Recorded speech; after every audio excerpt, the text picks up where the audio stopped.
Hi guys, it's Danielle Little, the Cubicle Chick from thecubiclechick.com. You are seeing this video hopefully because you are a subscriber of my Work It Entrepreneurial and Career e-newsletter. And the topic of this week's newsletter is all about the start. As a business owner myself and as an entrepreneur myself, I understand that the start is often the hardest part of getting started because it takes initiative, it takes drive, it takes planning, it takes so many things, a lot of energy even, and it's hard for a lot of us to start because of all the things that we need to do in order to start. And so I wanted to kind of share my background with you guys just to kind of let you know how I started. And I didn't start the way, I would love to have started, which was I woke up one day and said, hey, I want to be a professional blogger, and the heavens parted and allowed me to be able to do so. That's not how I started. I started because it was like my last plan. It was the last resort. It was kind of my swan song, as it were. Some background about me: I was working as a property manager here in the St. Louis area. I was managing two properties, and I was also doing HR. I was doing the hiring and firing. I was doing personnel. I was doing payroll. I was doing all of that, and then I got laid off. 2009. It was right before Christmas, and it was a really bad time economically for the country. So I was laid off. I thought I was going to come back after a couple months, but I didn't. Because of that, I started looking for work, going on interviews. I was getting job offers, but I wasn't getting what I was used to getting as far as salary is concerned. When it was time to get my job offer, it was a lot less than what I had been used to making. And so was out of work for a while. We ended up having to downsize, lost my home. A lot of things happened during that 2010 era.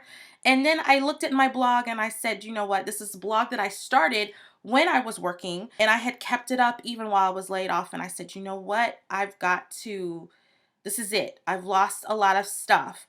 I'm penniless pretty much. We're living hand to mouth. And this is all I have left is my blog. This is all I have.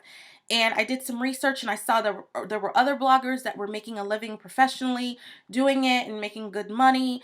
And I thought, maybe, just maybe I can do it too. So I threw everything I had into the blog and, started growing my brand and started growing my quote unquote empire. And so that's basically what happened. I don't have that story of waking up and saying, okay, I want to be an entrepreneur and this is what I want to do. I really didn't have any dreams of being an entrepreneur, really. I had some side hustles there, here or there, some consulting I was doing, but I really didn't have a grand scheme of being my own boss. It actually frightened me. But not having any other choice and relying on the one thing I did have, which was a voice online, I was able to grow my brand. And so I don't want you to be like me. I don't want you to fall into it because you don't have any other options. I want you to do it because it's something that you want to do. It's something that you're good at, and it's something that you can do, but you have to get it started. You can't just sit and keep putting it off and saying you're going to do it tomorrow. Okay, you're going to do it next week. You're going to do it next month. You're going to do it next year. I know I sound like one of those Everest college commercials that you see all the time on TV, but it's true. You got to get started. And the start is the hardest part. But once you do get started, that's when the magic happens, because that is when you're able to realize your goals.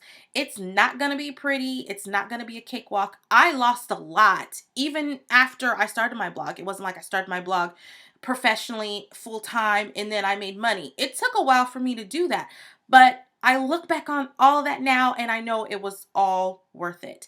So I hope that this video encourages you to start. If you haven't, go ahead and do so. If you are stuck, because a lot of entrepreneurs, they start something and then they kind of get stuck for whatever reason, I want to help you get out of your rut. I want you to know that you can do it. This is your testimony. This is your story. This is your glory. This is your everything. And people are looking at you, your kids, your spouse, your significant other, your friends. They're looking at you to win. And I want you to win too. So let's do this. Whatever it is that's holding you back, let's talk about it. Email me. If you have any questions, I'm always open to answer your questions. I'm always open to help because I want you guys to be the best that you can be. So I hope that you enjoy this week's newsletter. You find it inspiring. Go ahead and forward it to a friend, to a friend, to a friend, and let's do this. Let's get started. I want to hear about your progress. Email me at info@thecubiclechick.com, and I will be back with another video in the next e-newsletter. So we'll talk then. Bye. Get started.